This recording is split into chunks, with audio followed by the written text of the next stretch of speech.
సాయంకాల సమయములో సంధ్యాదీపారాధనలో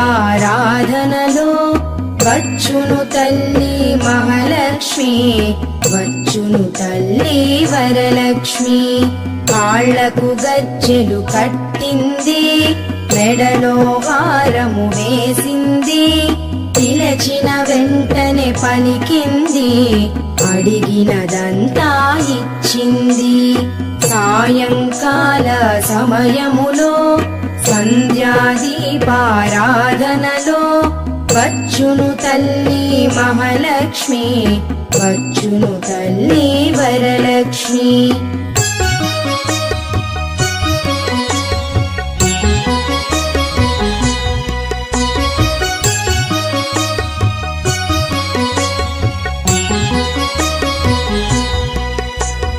ధనములని